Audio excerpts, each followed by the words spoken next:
ใจฟังครับญาติโยมก็ต้องตั้งใจฟัง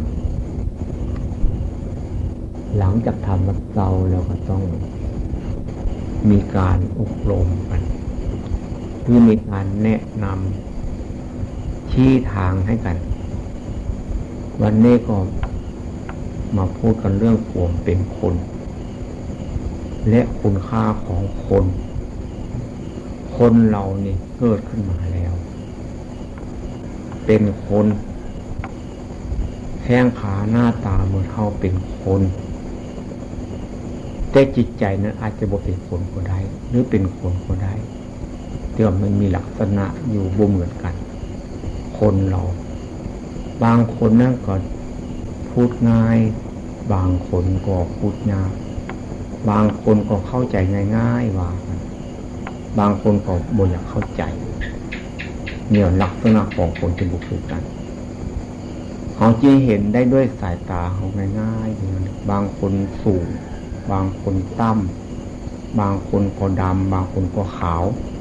เป็นอย่างไรหน้าตาแข้งขานั่นแท้คือกันมีคือกันลูกพ่อเดียวแม่เดียวกันนี่ก็คือกันบางคนก็ว่ายากบางคนก็ว่าง่าย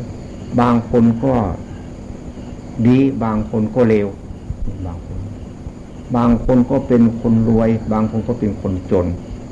เพราะว่าลักษณะจิตใจบุคคลกันคนเขาจึงว่า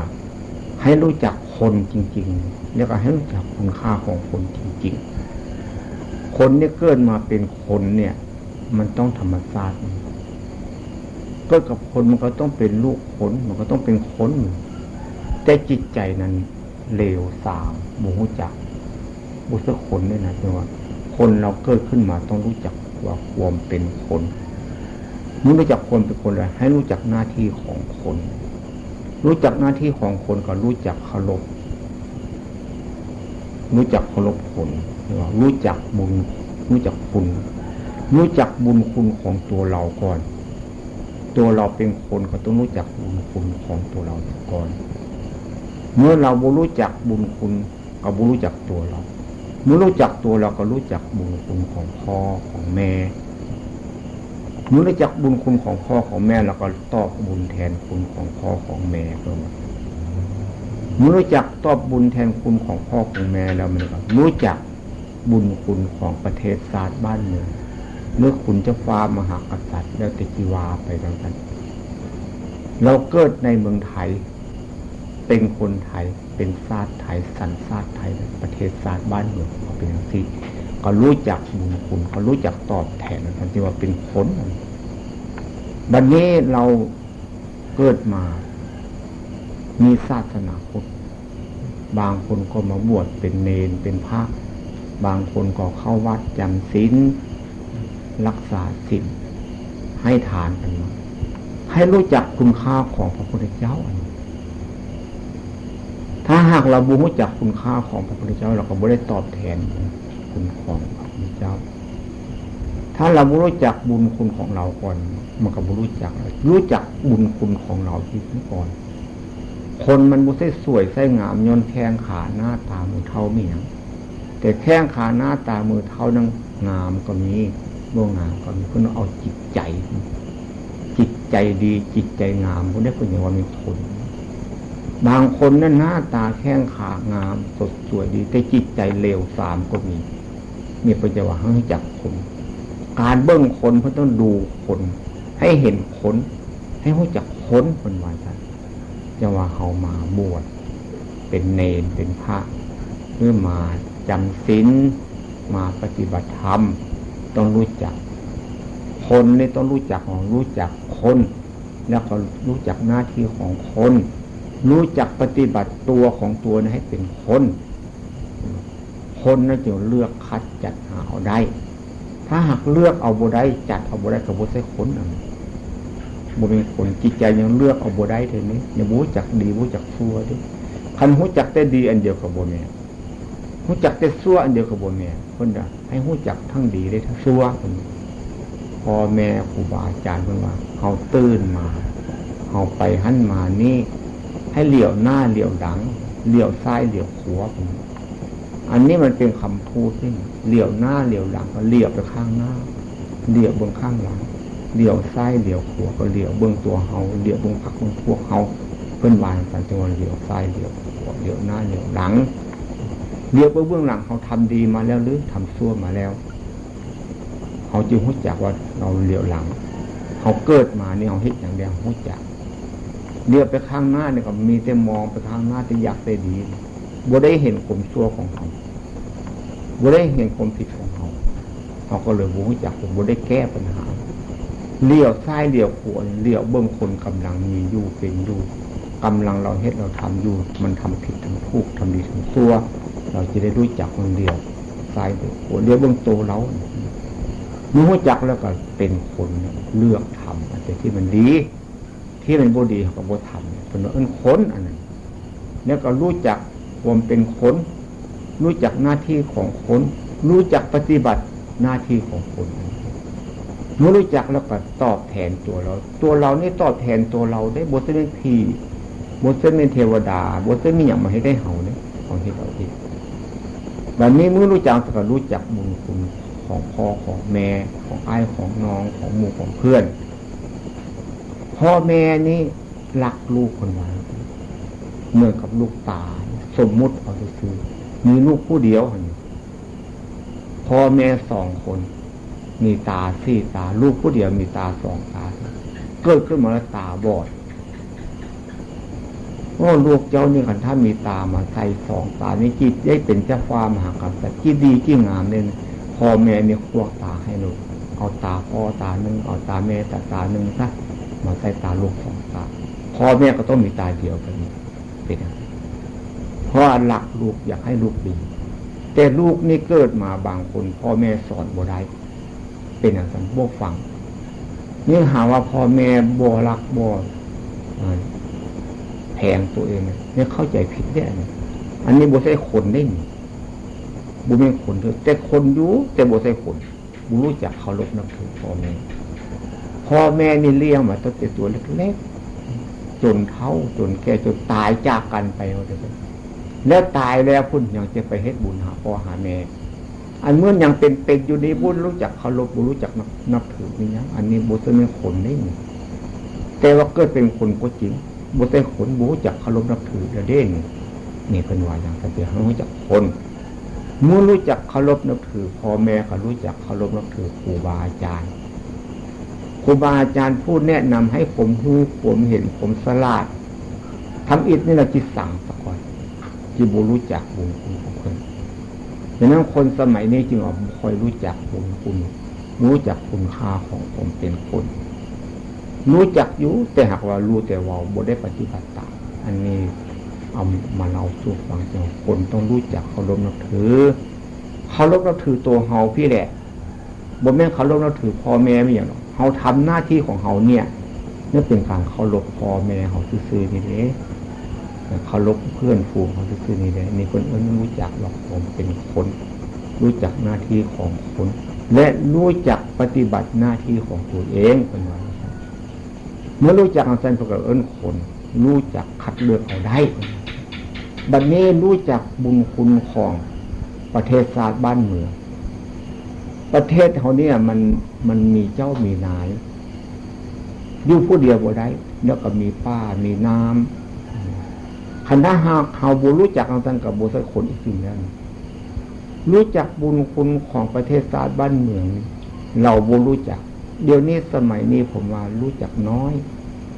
รู้จักแต่อยากได้เงินนั่นอยากได้ซื้ออยากได้เสียงอยากได้เกียรติอยากได้ยศนี่อันซื้อเสียงเกียรติยศนั้นดีแล้ว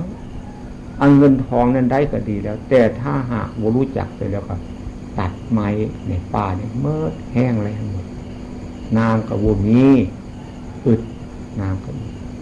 นี่แสดงว่าเขาบ่รู้จักประเทศชาติบ้านเมืองของมันยังบ่รู้จักเคารพกฎหมายมั้ยยังกฎหมายบอกไว้แล้วยังบ่เคารพบ่นับถือจิตแสดงว่าเป็นคนบ่แม่นคนจิตแสดงว่ารักษารักศาสนารักพระมหากษัตริย์บ่แม่นว่าซื่อๆคนรักษารักศาสนารักพระมหากษัตริย์รักประเทศชาติบ้านเมืองของเราต้องรู้จักมั้ยกฎหมายว่าจังได เฮาเฮ็ดจังไดเฮาก็ต้องรู้จักเคารพเสมอเสียภาษีอากรจังไดเราก็ต้องรู้จักเสมอเพราะหน้าที่มันมีอย่างนั้นนี้อันนี้เฮาบ่รู้จักอย่างนั้นมีแต่เอารัดเอาเปรียบกันมีแต่ความอิจฉาริษยากันยื้อแย่งแทงดีกันก็เลยเดือดร้อนนี่เมื่อเดือดร้อนได้บ่เดือดร้อนแต่เฮาได้เดือดร้อนผู้อื่นคนนี้เบิ่งวันนี้คนเนี่ยมันจึงบ่รู้จักจึงทำให้สังคมนี่เดือดร้อนน้อยที่สุดเพราะคุณค่าของคนบ่มีคุณค่าของธรรมะบ่มีในใจให้เราได้ไปรักแต่สวยแต่งามรักแต่เงินแต่ทองรักแต่ชื่อแต่เสียงรักแต่เกียรติแต่ยศแล้วบ่ได้คิดถึงว่าเราทำนี่มันถูกบ่มันผิดบ่ได้เบิ่งมันเป็นอย่างนั้นจริงว่าคนนี่มันบ่เข้าใจเมื่อบ่เข้าใจก็ทำผิดพูดผิดคิดผิดนำความสับสนวุ่นวายความเดือดร้อนมาให้ตัวเฮาเมื่อมีความสับสนวุ่นวายความเดือดร้อนมาให้ตัวเฮาแล้วการขัดแย้งตัวเฮาก็มีแล้วมันมีขัดแย้งอยู่ภายในจิตใจอ่ะคุณนี่เฮ็ดจังซั่นดีเฮ็ดจังซี่ชั่วเฮาบ่ฮู้จักเฮาเฮ็ดได้ดีซื่อๆเดี๋ยวนี้เฮาบ่รู้จักชั่วอันนี้เป็นว่าคนบ่รู้จักประเทศชาติบ้านเมืองบ่รู้จักคุณค่าของประเทศชาติบ้านเมืองบ่รู้จักคุณค่าของเจ้าฟ้ามหากษัตริย์บ่รู้จักเคารพนับถือให้ว่าเถอะไปว่าอันนี้ก็บ่แม่นคนนี่ก็ได้คนมันต้องรู้จักจังว่าคนบ่คือกันพ่อเดียวแม่เดียวก็บ่คือกันเฮาเฮ็ดด้วยตาเฮาบางคนก็ดีบางคนก็บ่ดีบางคนก็ว่ายากบางคนก็ว่าง่ายจังซั่นบางคนก็สลาดเนี่ยมันบ่คือกันจังว่าคุณค่าของคนมันจังว่ามีบ่เหมือนกันอยากให้รู้จักศึกษาตัวเฮาจริงๆวันนี้คุณค่าของพระพุทธเจ้าเฮ็ดจังได๋เราสิได้ตอบบุญแทนคุณของพระพุทธเจ้าพระพุทธเจ้าในประเทศอินเดียพวกนี้คนอินเดียเนี่ยพระพุทธเจ้าบ่ใช่เป็นคนไทยดิคันถ้าเรารู้จักคุณค่าของพระพุทธเจ้าเราก็ต้องเคารพพระพุทธเจ้าเสมอพระพุทธเจ้าสอนอย่างแดดสอนให้รู้จักตัวเราสอนให้รู้จักว่าพ่อเราแม่เราสอนให้รู้จักว่าประเทศชาติบ้านเมืองของเราต้องรักต้องแข็งเหมือนคันรักคันแพงเขาเฮ็ดจังได๋เดี๋ยวนี้เขาเฮ็ดแล้วบ่เฮ็ดเถื่อบ่เฮ็ดคือแสดงว่าเขาเป็นคนอกตัญญูคนเนรคุณคนบ่รู้จักเคารพนับถือคนยกคนเขาซุมื้อจริงว่าเฮ็ดไปตามอารมณ์ซื่อๆมักนั่นน่ะก็เฮ็ดไปกินเหล้านี่ผิดได้กินเหล้าเนี่ยเพิ่นว่าผิดโตสุราเนี่ยเพิ่นว่าเล่นการพนันดูการเล่นเที่ยวกลางคืนสอบผู้หญิงก็สอบผู้ชายผิดได้นี่เพิ่นว่าไว้เนี่ยในหนังสือว่านักเลงผู้หญิงนักเลงสุรานักเลงเที่ยวกลางคืนนักเลงนี่กันโอ้หลายข้อหลักสูตรนักธรรมชั้น4เพิ่นว่าเฮาเฮียนซื่อๆบวชเป็นเนรเป็นพระเฮียนแล้วซึกออกไปก็กินเหล้าเล่นการพนันโอ้หลายอย่างที่แม่เฮารักพระพุทธเจ้าบ่ซั่นบ่แม่นอันคุณค่าของผ้าเหลืองนี่มีมากที่สุดแม้เป็นผู้ใหญ่บ้านกำนันก็ยกมือไหว้พ่อแม่เขาก็ยกมือไหว้นะยกมือไหว้ผ้าเหลืองเนี่ยบอกว่าตั้งแต่พ่อแต่แม่ได้เจ้าฟ้ามหากษัตริย์สมมุติเอาซื่อๆดิอย่างสมมุติว่าในหลวงก็ได้พระเจ้าแผ่นดินก็ได้เนี่ยยกมือไหว้ผ้าเหลืองคุณค่าของผ้าเหลืองจึงมีมากคุณค่าของพระพุทธเจ้าจึงมีมากผ้าเหลืองซื่อๆเนี่ยเขาเจ้าบ่ได้ยกมือไหว้ได้บ่แม่ยืนตามถนนหนทางอยู่ตามตลาดนั่นเจ็ดจีนเขาเจ้าบ่รู้คนไทยก็สร้างคนอย่างนั้นขายผ้าเหลืองเขาจะบ่ได้ยกเด้เขาเจ้ายกมาให้ซื่อพอมาแปะซะคนแล้วสิเขาเจ้ายกมือไหว้ลงแล้วเฮาได้ทำหน้าที่ของเฮาจังซั่นได้บ่ดีๆถ้าหากเฮาบ่ได้ทำหน้าที่ของเฮาจังซั่นก็แสดงว่าเฮายังบ่รู้จักคุณค่าของพระพุทธเจ้า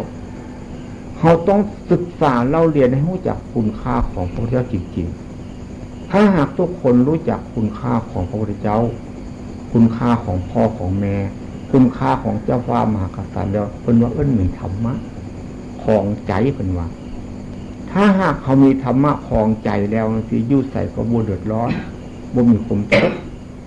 ความทุกข์ความเดือดร้อนนั้นเพราะเฮาบ่รู้จักตัวเฮานี่เด้บ่รู้จักคุณค่าของคนบ่รู้จักคุณค่าของความเป็นคนบ่รู้จักหน้าที่ของคนที่จะเอาไปปฏิบัติมันเองเพื่อจะว่าคนเนี่ยเป็นสัตว์ก็ได้เป็นคนก็ได้เป็นมนุษย์ก็ได้เป็นเทวดาก็ได้เป็นพระอริยบุคคลก็ได้คนนี่แหละอย่างนั้นพระพุทธเจ้าจึงเกิดในประเทศอินเดียคุณเกิดกลางดินท่านตายกลางดินตรัสรู้เป็นพระพุทธเจ้ากับกลางดินนี้เองเขาเข้าใจว่าไว้บ่ได้ไปเกิดในเมืองสวรรค์สันฟ้านี่อย่างบ่ได้ไปตายเมืองสวรรค์สันฟ้านี่อย่างนิพพานนะก็บ่ได้อยู่สวรรค์สันฟ้าเป็นอยู่นำตัวเฮานี่เองพ่อแม่เคยไว้ฟังความทุกข์ความสุขอยู่ในตัวเฮานี่เองบุญบาปอยู่ในตัวเฮาเองแต่หากบ่รู้จักเพิ่นว่าสวรรค์อยู่ในอกนรกอยู่ในใจพระนิพพานก็อยู่ที่ใจเฮาก็บ่รู้จักเมื่อเฮาบ่รู้จักแล้วเฮาสิปฏิบัติถูกบ่ถูกแล้วก็บ่รู้จักเพิ่นว่าโลกุตระโลกิยะเพิ่นว่าสวรรค์นิพพานมันเป็นคำเดียวกันนี่สวรรค์ก็คือความสุขกายสุขใจอยู่ดีกินดีพยายามนี่เป็นว่าสวรรค์แต่ว่าสวรรค์อยู่ในอกนรกอยู่ในใจนรกก็คือความทุกข์นั่นแล้วความเดือดร้อนความสับสนวุ่นวายคิดแล้วมีแต่ทุกข์เข้ามาทับถมจิตใจของอยู่เนี่ยเป็นนรกนิพพานเหมือนนี้นิพพานคือความเห็นแจ้งรู้จริงแก้ไขปัญหาตัวเองได้แก้การขัดแย้งในใจของพี่จะเบื้องจิตเบื้องใจของพี่นี่มันเป็นนิพพานอยู่ที่นี่นิพพานนี่คือความดับทุกข์ได้ผลว่าคนรู้จักนั้นท่านมันจะเป็นคนมันก็มาฆ่ามันก็ฆ่าทุนท่านว่าคนมาเกิดเป็นคนนี่คล้ายๆคือเขามาฆ่ามาขายนี่คนบางคนค้าขายเป็นได้กำไรคนบางคนค้าขายว่าเป็นกับขาดทุนดังนั้นเขาจึงจ้างผู้มีสติมีปัญญามีความรู้ไปเป็นผู้จัดการบริษัทห้างร้านบริษัทห้างร้านบางคนก็ขาดทุนยับเยินไปเมื่อล้มไปหมดบริษัทห้างร้านบางคนก็ได้กำไรไปเป็นอะไรจังว่าเอามาบวชเนี่ยให้รู้จักจริงๆถ้าหากเขารู้จักจริงๆเราลำบากเลยลำบากที่สุดเพราะว่าเขาจะเป็นคนในโลกเป็นคนอกัตตัญญูเขาจะรู้จักคุณค่าของคนเขามาบวชเป็นเนรเป็นพระเวลาโอกาสมันดีแล้วเขาศึกษาดีแล้วจะได้รู้จักปฏิบัติให้รู้จักบ่แม่นสิมาบวชเรียนนักทำตรีนักทำโทนักทำเอกเรียนเป็นมหาแล้วว่าจะรู้จักพุทธศาสนาบ่แม่นเนี่ยบ่แม่นเรียนฝ่ายโลกเรียนป .1 ป .2 ป .6 บ่หรืออย่างใดผมบ่เคยเข้าโรงเรียนผมบ่รู้จักเรียนได้เป็นมัธยม1มัธยม2จนได้เป็นมหาปริญญาพุ่นล่ะปริญญาตรีปริญญาโทปริญญาเอกพุ่นล่ะอันนั้นเรียนรู้ซื่อๆได้อย่างบ่ได้เอามาใส่ได้น่ะบางคนเรียนมากหลายคิดบ่รู้จักหยุดเป็นบ้าพอคิดก็มีเด้ความคิดเรียนมันทั้งดีทั้งชั่วจะว่าเข้ามาอยู่ที่นี่มาปฏิบัติธรรมะนี่ต้องปฏิบัติตัวเฮาจริงๆต้องเอาไปใช้กับชีวิตเฮาจริงๆอย่างญาติโยมก็คือกันมาปฏิบัติธรรมะอย่าสุยักฮู้นั้นฮู้นี้ฮู้แล้วก็บ่ปฏิบัติมันที่มีประโยชน์มีหยังฮู้แล้วบ่เอามาใส่มันก็บ่มีประโยชน์เป็นหยังแล้วบ่เป็นฮู้แล้วดีเด้ฮู้แล้วบ่ปฏิบัติบ่ได้ประโยชน์เป็นหยัง ได้ยินในครูบาอาจารย์เล่าให้ฟังพระตุสาโพธิละเรียนรู้พระไตรปิฎกแตกต่างในพระไตรปิฎกมีลูกศิษย์ลูกหาเป็นร้อยเป็นพัน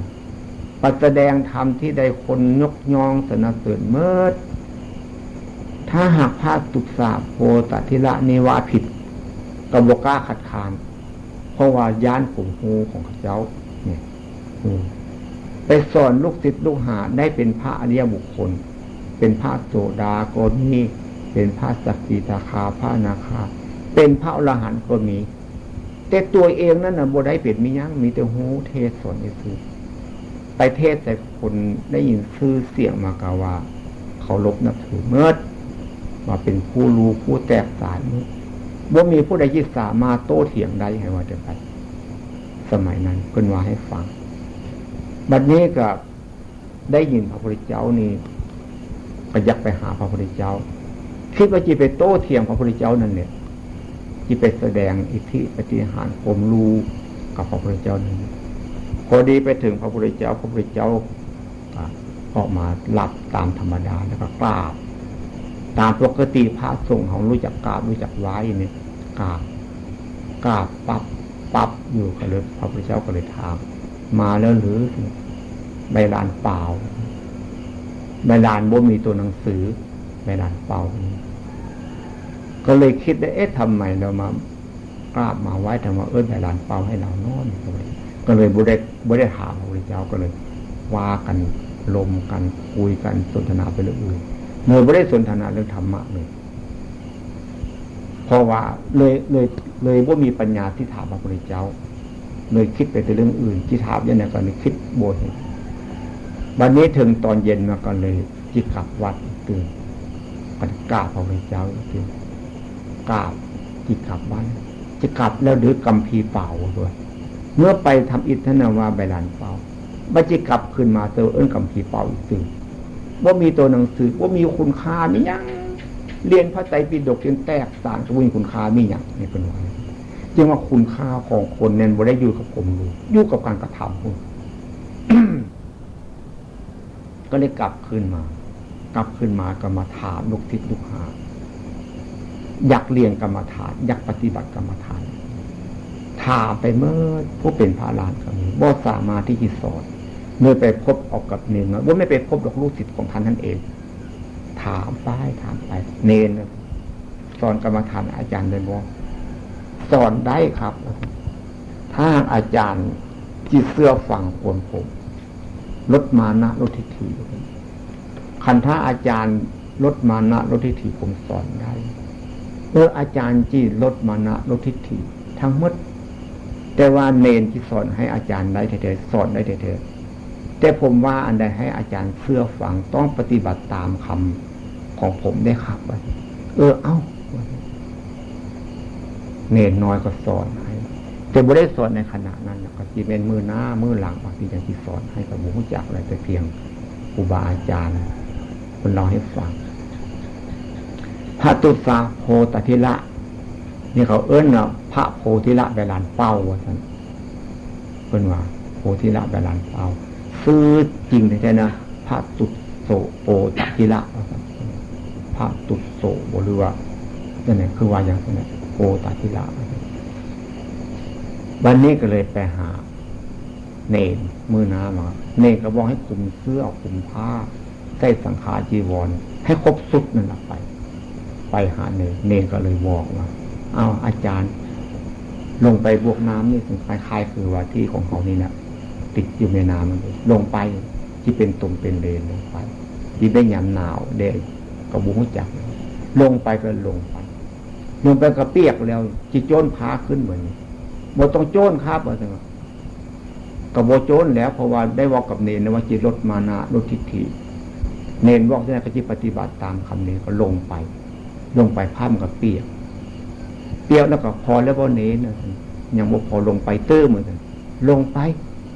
เปียกขึ้นมาแล้วก็บ่อยากลงแล้วบัดนี้ใจมันขัดอยู่เพียงได้บ่อยากลงเลยเด้เนรเขาบอกว่าลงไปจนน้ำท่วมที่เป็นท่วมฮอดคอมันเปียกหมดเป็นตมเป็นเปียกมันขึ้นมาพอแล้วเด้อเนรน่ะพอแล้วขึ้นมาครับเนรบอกให้คืนมาอย่างคืนเนรบ่บอกให้คืนก็บ่คืนเนรขึ้นบอกขึ้นมาแล้วก็มาเนรสอนเลยสอนกรรมฐานที่สอนผมหั่นกับบุญจักหรือว่าที่บอกให้ครูบาอาจารย์ไปผัดเสื้อผัดผ้ามากับบุญจักเพียงคนว่าให้ฟังอาจีบอกไปผัดเสื้อผัดผ้าคนนะคือว่าในคนเปียกกับจีบอกท่านสอนคือบอกหรือว่าจีสอนคนสั้นปัญญาจีสอนทันทีกับบุญจักแล้วพอคนว่าให้ฟังก็เลยไปผัดเสื้อผัดผ้ากันว่าสมมุติไปผัดเสื้อผัดผ้าแต่เปลี่ยนเสื้อผ้ามาก็มาเนี่ยเอาสอนเน้นนี่ก็เลยบอกว่าอาจารย์สมมุติจูมโคนจูมหนึ่งมีหูอยู่5 หูแล้วก็มีเหี้ยอยู่ในหู จุมโพนี้ตัวหนึ่งแล้วจะให้อาจารย์จับเฮี้ยในจะจับได้โดยวิธีใดเพราะว่าเรียนรู้แตกศาสตร์มันเลยนี่หักบูหูจักซื้อโอ้ยเนนสิยากให้ยั้งมาให้จังไดครับ อัดหูนี่อุดหูแน่ๆแต่5 หูตัวเฮี้ยมันต้องออกมาหายใจทางนอกพี่คันเขาอัด6 หูแล้วมันจะออกมาบ่ได้มันออกมาบ่ได้หูออกมาบ่ได้มันก็บ่ออกแล้วอัดไป5 หูแล้วก็มานั่งอยู่ปากหูหันจะเอาค้อนตีเอาหรือจะออกมาจับออกก็ได้แล้วก็นั่งอยู่ปากหูมันก็ออกมาคันจะเอาค้อนตีก็ค้อนตีโลดคันบ่ค้อนตีก็จับเอาโลด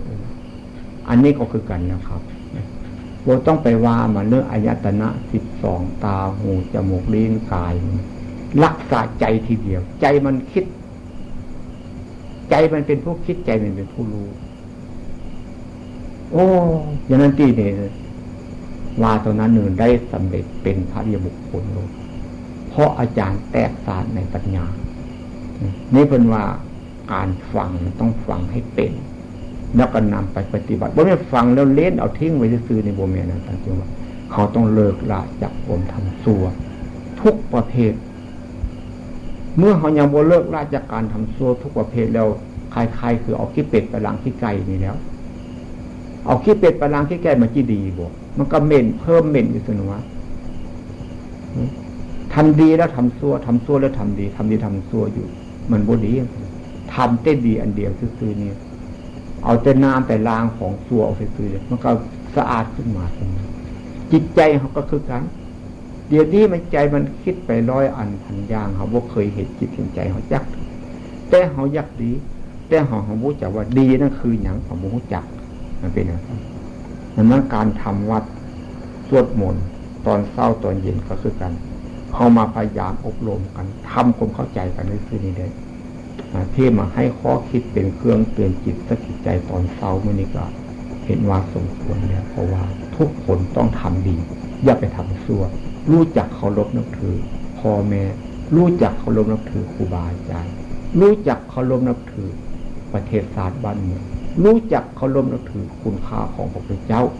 จึงจะเป็นคนเป็นมนุษย์เป็นเทวดาเป็นพระอริยบุคคลได้เป็นวันนั้น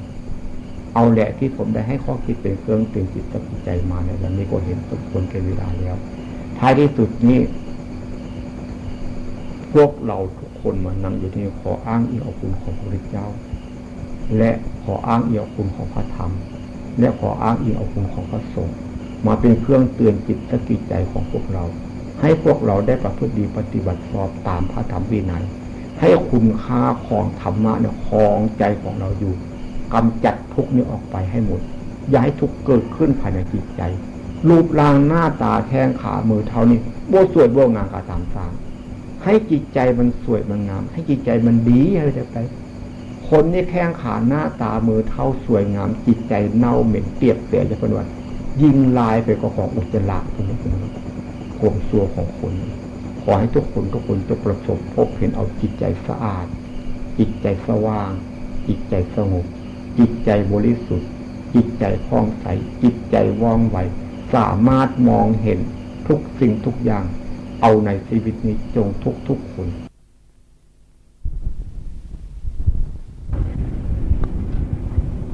ฟังให้มันจดจำได้ทำวัดเย็นก็ทำสั้นๆเพื่อเป็นพิธีที่จะมาเล่าหรือมาเว้าธรรมะให้พวกเราฟังธรรมะนั้นน่ะบางคนบ่เข้าใจบางคนก็เข้าใจเพราะเราบ่ศึกษาตัวเราบ่รู้จักการควบคุมตัวเราศึกษาตัวเราให้รู้จักตัวเราควบคุมตัวเราเนี่ยควบคุมที่ไหนควบคุมกายควบคุมวาจาควบคุมจิตใจปฏิบัติธรรมะต้องให้รู้จักกายรู้จักวาจารู้จักจิตใจเพิ่นว่าแต่การควบคุมนั้นคือควบคุมร่างกายอันนี้รูปเจ็บหัวปวดท้องให้ว่าโรคทางเนื้อหนังเนี่ยเขาจะควบคุมมันได้ยากหรือว่าอาจบ่ได้ก็ได้มันต้องอาศัยหมอเรื่องจิตใจนั้นมันเป็นอีกเรื่องนึงควบคุมจิตใจนี่ควบคุมได้เนี่ยร่างกายนี่ถ้าหากว่า มันต้องการมันหิวร่างกายมันหิวมันไม่ใจหิวใจหิวกับร่างกายหิวมันคนละเรื่องกัน ร่างกายหิวมันอ่อนเพลียไปกันใจหิวเนี่ยมันอีกเรื่องนึงใจหิวคือใจมันยากใจมันยากมันอยากกินในทางที่ใจมันหิวเมื่อใจมันหิวนั่นเขาจิตบูรู้จักเขาจิตไปตามอารมณ์ไปเดี๋ยวควบคุมบ่ได้เลยดังนั้นเราต้องปฏิบัติให้มันรู้จักถ้าหากเขาควบคุมจิตใจเขาบ่ได้เขาจิเว้าไปสเพเหระไปทำไปทุกสิ่งทุกอย่างไปนั่นแหละเขาเรียกว่าบ้าควบคุมบ่ได้เขาบ้าเพราะใจมันทำไปเลยใจมันคิดไปเลยอันนั้นมันเพราะว่าบุรู้จักการควบคุมตัวเองบุรู้จักการควบคุมจิตใจตัวเองร่างกายเนี่ยควบคุมมันได้บางอย่างมันอยากไปฆ่าไปซบไปต้อยไปตีมันอยากเว้าสังใดสิ่งที่บ่ควรเว้าเนี่ยเป็นว่ามันต้องควบคุมได้อันนั้นคือว่ามันอ้อนมันเพลียมันหิวน้ำหิวข้าวปวดอุจจาระปัสสาวะเนี่ยควบคุมบ่ได้อันนี้มันต้องปล่อยไปตามหน้าที่ครับมันหิวต้องหาให้มันกินเป็นอย่างนั้นถ้ามันปวดท้องอุจจาระไปแล้วต้องไปบ่ได้อันนี้เขาควบคุมบ่ได้ถ้าเป็นโรคเจ็บหัวปวดท้องนะอันนี้เขาควบคุมบ่ได้เขาคันทับบ่แม่นเอายามาให้รักษายาหมอต้องมีความรู้ถ้าหมอบ่ดีกับบ่หายหรือถ้าหมอดีหายผมนี่หมอรู้จักผมเป็นโรคอันนี้ควบคุมบ่ได้เพราะว่าอาศัยหมอผมไปหาหมอเขาตรวจเช็คร่างกายในบางคนเขาก็บอกให้ซึกสะหลงพอไปอยู่กับลูกกับหลานจะดีกว่าเท่าแล้วนี่เขาว่าหมอบอกอันนั้นแสดงว่าหมอเขาบุรู้จักคักถ้าหากหมอรู้จักคักต้องเป็นโรคอันนั้นเลยเขาต้องให้ยาทันทีโรคนี้ผมเนี่ยปล่อยไปให้จนเป็นโรคทีแรกมันอาจจะเป็นโรคกระเพาะหรือเป็นโรคอย่างบุรู้จักนะพอเราบุรู้จักจนเป็นมะเร็งขึ้นภายในกระเพาะคุณเป็นอะไรผมไปอยู่สิงคโปร์ครับแต่บ้านเขานี่ก็ควบคุมมันกับโบได้หลายเทืออยู่ครับไปสิงคโปร์ในจานสุตีมูจานไทยวัดจานโควิดผมนั่งกินอย่างโบได้เลยนอนโซมันอยู่อาเจียนกินน้ำไปก็อาเจียนออกมันมัดบ่มีอย่างซีต้านทานมันได้ควบคุมโบได้ครับจำเป็นต้องหมอควบคุมมันได้ผมร้อนหานอย่างมากินก็กินโบได้เป็นอย่างไรหิวก็กินโบได้จนเท่าหมอเขาให้ยากินจนผ่าตัดที่เราอยู่ไปมันเป็นอย่างไรนี่ว่าให้เขารู้จักศึกษาที่ตัวเราปฏิบัติที่ตัวเราอันความเจ็บความปวดมันเป็นธรรมดาเขาก็ต้องรู้จักสิ่งที่มันจะแก้ไขต้องแก้ไขสิ่งที่บ่แก้ไขได้ก็มีเป็นธรรมดาเป็นต่อมาผมมาผ่าตัดหุดในครั้งที่3นี่แหละครับอันนี้ก็อาการหนักครั้งแรกเนี่ยหมู่คุณสมบูรณ์หมู่หลายคนแล้วเรานั่งกินข้าวผู้เดียวบ่ได้เนี่ยควบคุมบ่ได้นี่ก็ได้ต้องมีคนตีอยู่เรื่อยรูปอยู่ได้กินข้าวมันเป็นลมมันกินบ่ได้มันแคนเข้าเนี่ยเป็นเรียกว่าแคนเข้าบ้านผมกลืนบ่ลงลมมันดันขึ้นมากินมันบนเป็นต้องมีคนรักษาต้องมี2คนตีทางหน้าทางหลังคุณเป็นประนันอยู่วัดสนามในคุณสมบูรณ์เนี่ยพยายามทำนี่แสดงว่าควบคุมบ่ได้ร่างกายเลยเป็นอะไรแต่ต้องอาศัยคนอื่นอาศัยอาหารอาศัยการกินเนี่ยเรื่องจิตใจมันคิดฟุ้งซ่านรำคาญเนี่ยเราควบคุมได้อันเรื่องจิตใจเนี่ยเป็นอีกเรื่องนึงเรื่องร่างกายเป็นอีกเรื่องนึงต่อมาเมื่อไม่กี่วันนี่อีกตื้มให้แม่เนี่ยมาอยู่ที่นี่แล้วเนี่ยเมื่อนึงผมแม่รัดเวลาจะเอาข้าวหนมเนี่ยของคุณแม่ข้าวหนมขนมปังกับโอวัลตินมากินแน่นหน้าอกเลยกินแล้วก็อยู่บ่ได้เลยมันร้อนขึ้นมาแน่นขึ้นมาออกมาหาคนที่ไปหายามาแก้แบบนี้มันควบคุมบ่ได้ยังไงก็เลยมาหาออกมาเนี่ยเห็นคุณการเนี่ยมันการไปซื้อเอาเป๊ปซี่มากับน้ำแข็งมากินเป๊ปซี่กับน้ำแข็งเอาไประบายเนี่ยแก้ไขต้องหาวิธีแก้ไข แต่เรื่องจิตใจนะเขาจะไปเดือดร้อนมันคิดมันทุกข์ได้ตั้งแต่เขาจับมันทุกข์ไปมันเจ็บได้ก็เขาจับมันเจ็บไปนะเป็นควบคุมทางใจควบคุมทางร่างกายต้องหาหมอเรื่องหาวิธีแก้นะครับดังนั้นการศึกษาการปฏิบัติต้องฝึกหัดไว้แต่ต้นมือถ้าบ่ฝึกหัดไว้ต้นมือคนที่ตายเลยพวกเนี้ยพวกจากเทศจากแดนบางคนนะร้องห่มร้องไห้ดิ้นรนอันนั้นควบคุมบ่ได้จิตใจควบคุมจิตใจได้มันใจพวกนี้มันเจ็บมันเป็นร่างกายได้มันจิตตายมันบุกเมื่อรอบร่างกายมันบุกเมื่อตายแล้วก็บุกเมื่อดอกแต่ว่าในขณะนี้ต้องควบคุมต้องช่วยมันซะก่อนเราพอช่วยได้ต้องช่วยให้รู้จักมันสั่งดังนั้นจึงว่าตั้งใจปฏิบัติธรรมะเนี่ยถ้าหากเขาจิบ่ตั้งใจปฏิบัติจริงๆมันบ่รู้เด้มันสิเพียงแต่ว่ารู้แล้วซื่อๆนี่ได้มันบ่รู้เด้นี่อย่างว่าเบิ่งเนี่ยนักศึกษานักเรียนมากคิดมากควบคุมบ่ได้เนี่ยผมคิดว่าเป็นบ้าก็มีเรื่องเป็นบ้านะเพราะควบคุมจิตใจบ่ได้เป็นควบคุมร่างกายต้องควบคุมจิตใจมันฟุ้งซ่านไปก็เลยไปนะผมคิดร่างกายอ้วนข้นสมบูรณ์บ่เจ็บบ่เป็นไม่ยั่งกระเจ้าก็เลยคุมมันบ่ได้นะเป็นว่าคนบ่รู้จักวิธีควบคุมในเรื่องการฟังเนี่ยต้องตั้งใจฟังบ่แม่นคือฟังหมอลำดนตรีได้ฟังอย่างประวานฟังแล้วเอาไปแก้ไขปัญหาตัวเองพุ่นเด้ผมจะฟังแล้วเอาทิ้งไปทีนี้บ่แม่นอันฟังแล้วบอกเขาต้องฟังต้องแก้ไขตัวเองไม่บอกว่าอย่าเฮ็ดบ่เฮ็ดนั่นอย่างที่แก้ไขได้บอกว่าอย่าเฮ็ดยังเฮ็ดอยู่มันก็แก้ไขบ่ได้แล้วนั่นแก้ไขบ่ได้ฟังซื่อๆนั่นเนี่ยคนจะดีจะชั่วเนี่ยต้องอาศัยสิ่งแวดล้อมตาเห็นหูได้ยินได้ฟังกันตาเห็นเป็นยังไงตาเห็นคนทำดีก็มีทำชั่วก็มี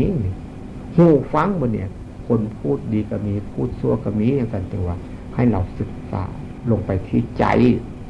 การเคลื่อนการไหวของรูปกายภายนอกให้เรารู้จักเมื่อเรารู้จักการเคลื่อนการไหวของรูปกายภายนอกจิตใจมันคิดเรื่องจิตใจคิดกับเรื่องร่างกายนี่มันคนละเรื่องกันให้รู้จักกันฟังเห็นอยู่เนี่ยผมนี่เห็นด้วยตาผมหลายคนนะผมประสบมาบางคนเรียนจบปริญญาตรีปริญญาโทปริญญาเอกมันก็มี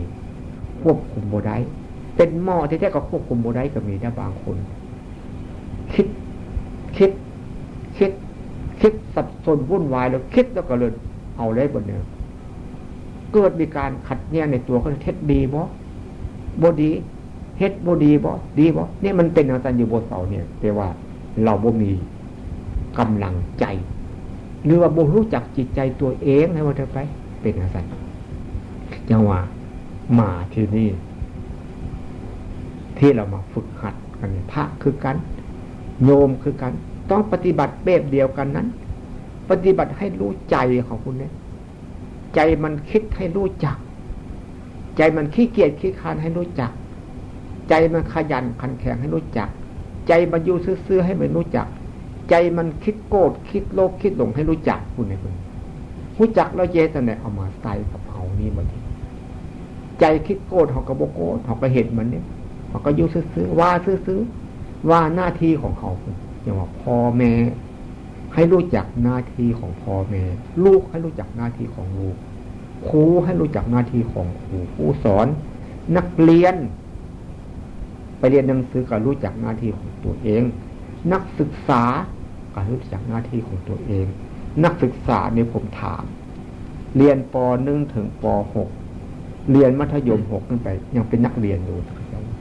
ยังได้ให้มีครูมีอาจารย์ควบคุมตกลงเป็นนักศึกษาเรียนปริญญาแล้วบ่ได้ควบคุมนะรักษาตัวเองได้ควบคุมตัวเองได้บ่ได้ผมเบิ่งจิได้ยังเป็นบ้าอยู่นี่เลยจิไม่ควบคุมตัวเองได้บ่นั่นแหละเพราะว่าบ่มาแก้ตัวเองอย่างเดียวฝึกหัดไว้พวกเขาอย่าเป็นอย่างนั้นคนน่ะต้องรู้จักนี่ผมก็คือการแต่ก่อนบ่รู้จักเฮ็ดก็เฮ็ดว่าแต่มันดีอยู่เรื่อยๆเฮ็ดอย่างว่าแต่ดีอยู่เรื่อยๆมันเข้าข้างตัวอยู่เสมอไม่บ่รู้จักบ่เห็นจิตใจมัน โลภมันโกรธมันหลงบ่เห็นมันเข้าข้างตัวอยู่เลยเฮ็ดนึกว่าดีละเฮ็ดแล้วดีละสิมันคิดตั้งแต่ดีอยู่เรื่อยซัวน่ะบ่เห็นแต่เห็นซัวเราคิดว่าแต่ดีซื่อๆคนโบราณพ่อแม่ปู่ย่าตายายเพิ่นว่าย่างไปนำทางนั้นต้องเหลียวหน้าเหลียวหลังเหลียวซ้ายเหลียวขวาเหลียวเบิ่งตัวเองบ้างเหลียวหน้าก็คิดเบิ่งให้ว่าเหลียวไปแต่ข้างหน้าเราสิเฮ็ดได้กี่ดีบ่เหลียวไปข้างหลังบ่เนี่ยเราเฮ็ดอันใดมาแล้วมันดีบ่มันชั่วบ่เจ้าของต้องรู้จักมันเหลียวหน้าเหลียวหลังเหลียวข้างซ้ายข้างขวาเนี่ยเหลียวเบิ่งหมู่เบิ่งเพื่อน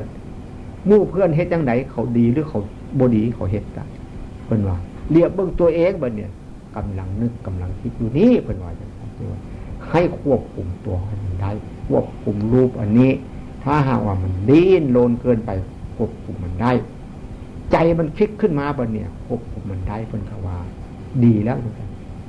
การศึกษาหลักพุทธศาสนาบาปบุญศึกษาลงไปที่ตรงนี้นะบ่เป็นผีมาซอยบ่เป็นเทวดามาซอยคนทุกข์เพราะหยัง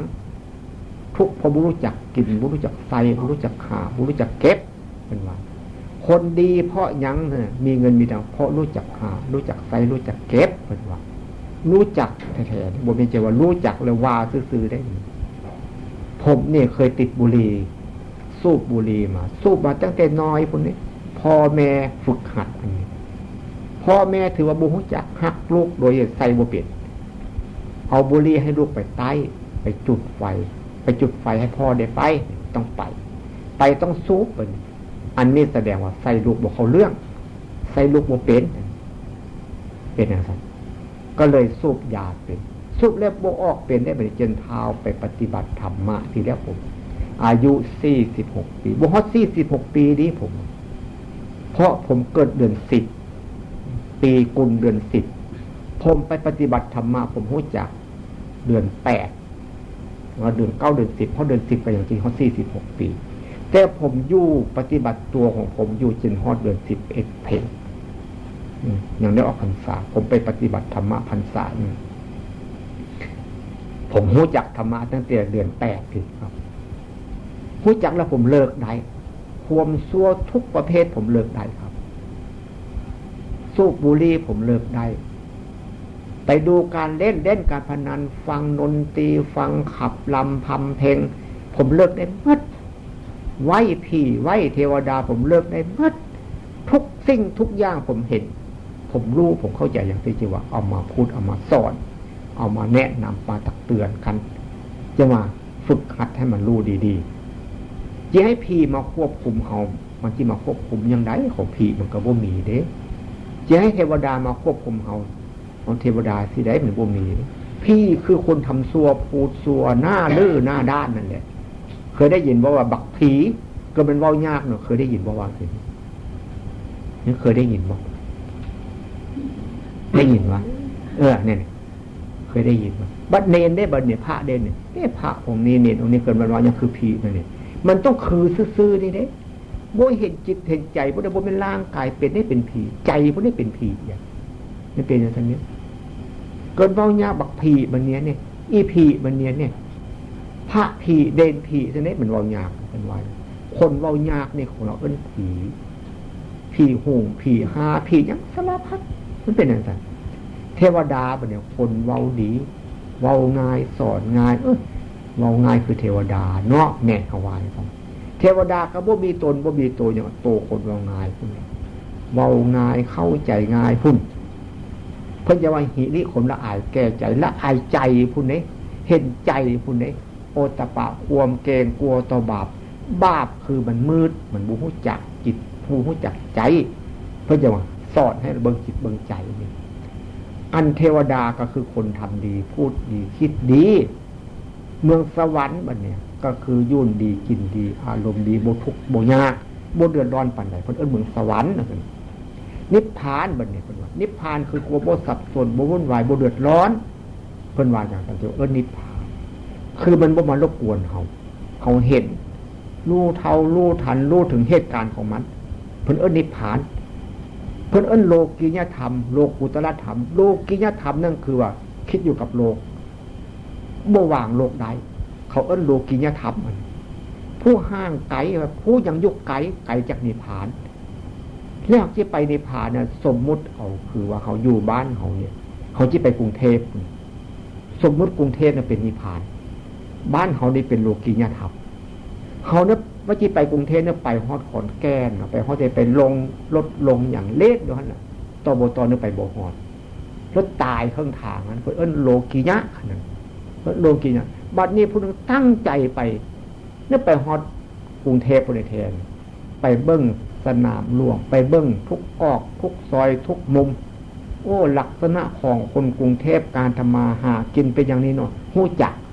อันนั้นเพิ่นเอิ้นโลกุตระธรรมพิจารณานิพพานเหมือนพอเฮาไปฮู้จักนิพพานคนทุกคนต้องตายนี่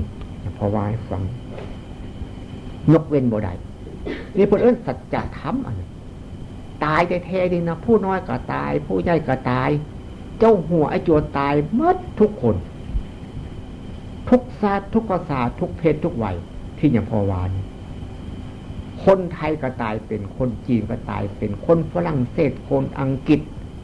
คนอเมริกาคนเขมรคนยวนคนลาวตายเป็นหมดนี่เพิ่นสัจธรรมสัจจะเป็นของจริงเปลี่ยนแปลงบ่ได้เพิ่นว่าจังซั่น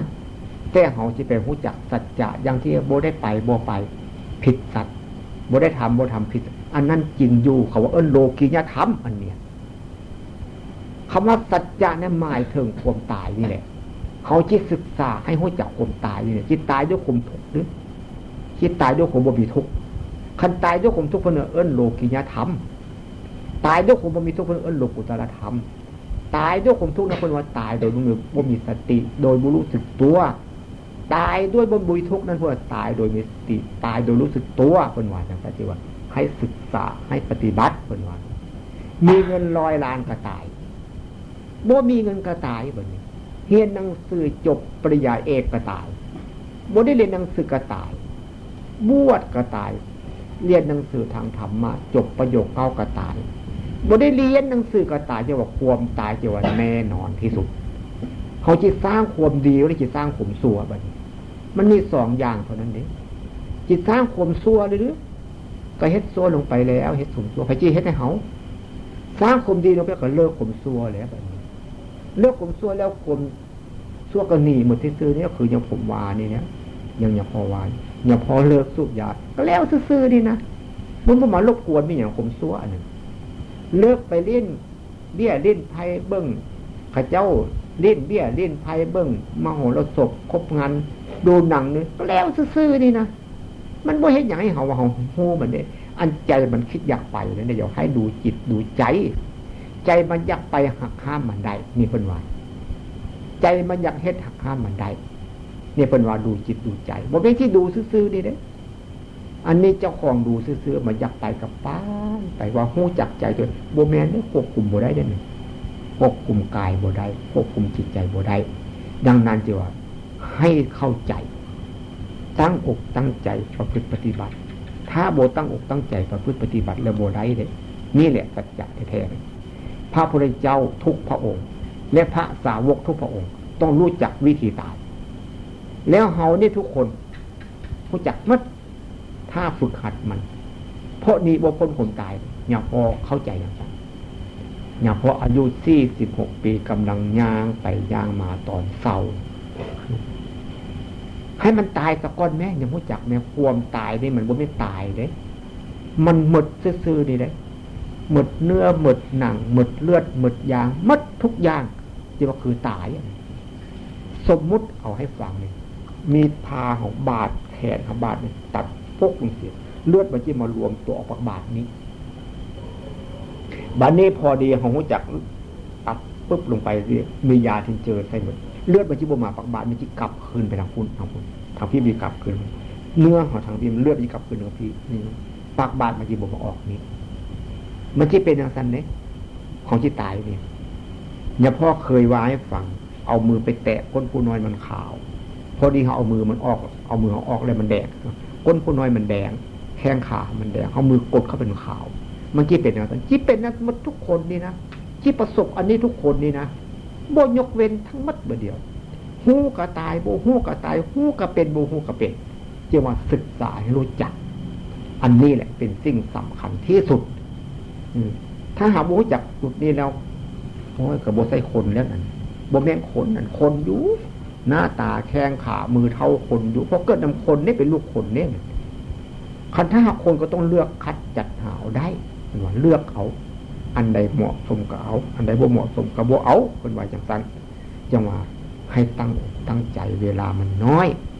มื้อนึงประ12ชั่วโมงนึงบัดนี้เขามีเวียกจังไหนเขามาบวชเนี่ย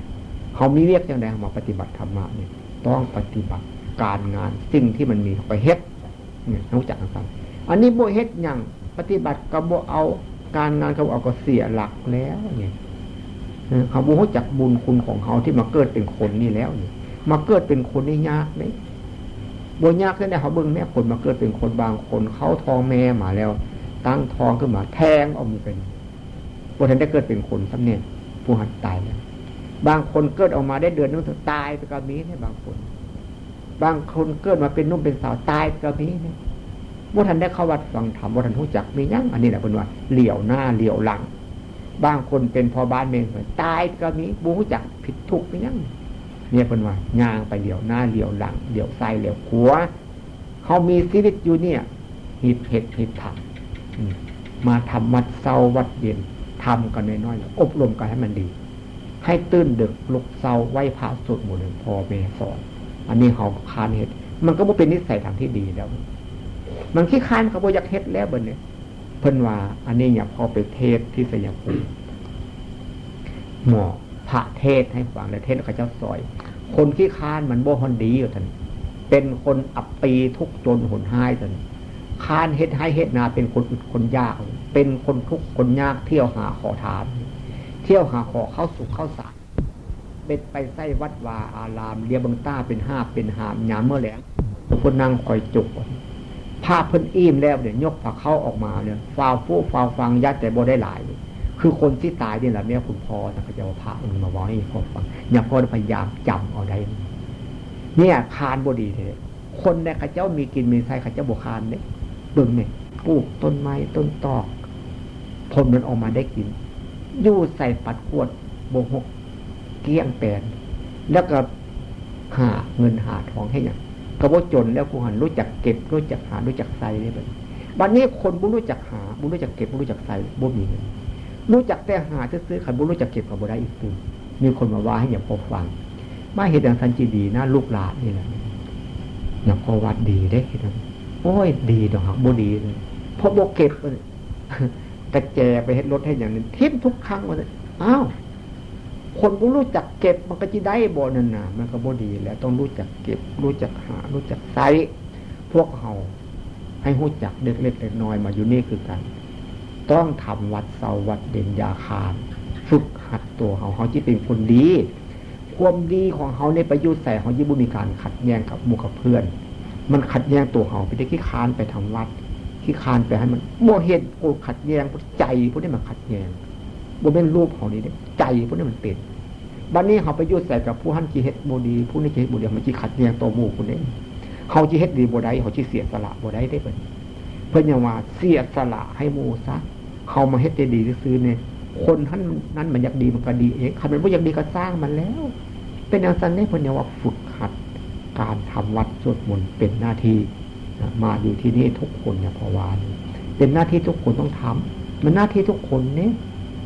พระสงฆ์องค์เจ้ากับหน้าที่เป็นการฝึกหัดเนี่ยฝึกหัดเขาจะเป็นนิสัยเนี่ยพ่อนี่เนี่ยเคยเป็นนิสัยถึงว่าเป็นเนรครูบาเคี่ยนตีให้ลุกดึกนอนก็นอนหลังครูบาอาจารย์แต่อย่างพอโบเฮตท่านอย่างถึงเวลานอนต้องนอนแต่ต้องตื่นถึงเวลานั้นมันจะตื่นพอดีคนกรุงเทพบุก็คือคนบ้านเขาเนี่ยกระเจ้า6 ทุ่มนี่ไม่ได้นอนตี 2มันยังนอนไปตื่นเอาโพน6 โมงหรือโมงเช้า7 โมงเช้าเขาเจ้ารีบไปทำงานเป็นเขาจี้เอาแบบนั้นมาบ่ได้บ้านของบ่ได้เขาต้องศึกษาต้องปฏิบัติจริงๆที่อย่างพอวานตื่นดึกลุกเช้าเรียนหนังสือก็ต้องตั้งใจเรียนสอบรายได้มีประวัติให้มันดีถ้าเรียนบ่ดีประวัติบ่ดีก็ไปสมัครก็บ่ค่อยเอาเด้อย่างพ่อถามมันสมัครรับสมัครจาก10 คนเนี่ยจะเอา10 คนเนี่ยนะไป เป็นพันๆอย่าพ่อถามข้าเจ้าอย่าพ่อไปเทศโรงพยาบาลอำเภอพุทธบาทเขาเอาคน100 กว่าคนสมัครเป็นหมื่นพุ่นนะเนี่ยที่เป็นหวังตั้งแต่เป็นเจ้าเป็นนายจริงเงินเดือนหมดต้องทำการทำงานนะเม็ดสมัครบ่ได้กับบ่ได้แล้วก้อนเขาที่เอานั้นเขาต้องสืบประวัติเบื้องหลังดีทั้งใดซั่วจะเนี่ยเขาจะถือผู้จักที่อย่างพอมาเล่าให้ฟังเนี่ยเป็นวิธีที่ควบคุมตัวเขาหักห้ามตัวให้มันได้ถ้าหากเขาหักห้ามตัวเขาบ่ได้ก็เต็มทีได้เกิดเป็นคนเสียความเป็นคนเล็กที่หลวงพ่อได้ให้ข้อคิดเป็นเครื่องเตือนจิตสกิจใจมานี่ก็เห็นว่าสมควรแล้วเนี่ยท้ายที่สุดนี้อาตมาพร้อมด้วยพระสงฆ์และญาติโยมมานั่งฟังธรรมะอยู่ณสถานที่นี้หรือเดี๋ยวนี้นี่แหละอาตมาขออ้างอิงเอาคุณของพระพุทธเจ้าและพระธรรมคำสั่งสอนขององค์สมเด็จพระสัมมาสัมพุทธเจ้าและคุณของพระนันตาสาวกพระสัมมาสัมพุทธเจ้ามาเตือนจิตสกิจใจของพวกเราให้พวกเราได้รู้แจ้งเห็นจริงตามความเป็นจริงที่พระพุทธเจ้าสอนเอาไว้นั้นว่าสัตว์ทั้งหลายเราผู้เป็นตถาคตไปถึงแล้วแห่งนั้นและจึงนำมาสอนพวกเธอทั้งหลายให้พวกเธอทั้งหลายจงประพฤติปฏิบัติตามอย่างเราตถาคตนี้ก็จะรู้จะเห็นจะเป็นจะมีอย่างเราตถาคตนี้อันคือตถาคตนั่นคืออย่างคือจิตใจสะอาดจิตใจสว่างจิตใจสงบจิตใจบริสุทธิ์จิตใจผ่องใสจิตใจว่องไวจิตใจเขาเนี่ยสามารถว่องไวเห็นทุกสิ่งทุกอย่างอันนั้นแหละคือจิตใจของพระพุทธเจ้าบ่เป็นโตแข้งโตขาโตเนื้อโตหนังเป็นโตจิตใจมันเป็นโตสามารถรู้จักนั้นมันเป็นคนเอิ้นจิตใจสะอาดจิตใจสว่างจิตใจสงบจิตใจบริสุทธิ์จิตใจผ่องใสจิตใจว่องไวตัดสินลงไปแล้วบ่ผ่านเพิ่นเอาว่าจิตใจเห็นแจ้งจิตใจรู้จริงเพิ่นน่ะวิปัสสนาจิตว่าตั้งเก้าล่วงภาวะเดิมมันว่าตั้งเก้าแท้ๆลองเฮ็ดเบิ่งแม่มันสิเป็นแท้ๆเนี่ยพ่อรู้จักอันนี้แหละจึงว่านำมาบอกมาสอนพ่อแม่พี่น้องลูกหลานอยู่อยากให้ทุกคนนี่นะพ้นไปจากความทุกข์อันนี้เกิดมาชาติหนึ่งก็ตายเท่านึงเกิดมา2 ชาติตาย2 เทื่อเกิดมา10 ชาติตาย10 เทื่ออันนี้เป็นว่าเห็นผิดเป็นทุกข์คนเกิดมาแล้วว่าบ่อยากตายมันสิทนได้บ่ตายนี่เป็นว่าเห็นผิดเกิดมาต้องตายพระพุทธเจ้าจึงสอนบ่ให้เราอยากเกิดเป็นให้เราเห็นผิดเห็นภัยตัวมาเกิดพุ่นนี้ตัวจิตใจไม่ได้คุมมันได้นี่อย่าพอวานี่นะคุมไว้มันมาเกิดพุ่นนี้นี่แหละขอให้ทุกคนจงประสบพบเห็นเอาในชีวิตนี้หรือเวลาอันใกล้นี้จงทุกคน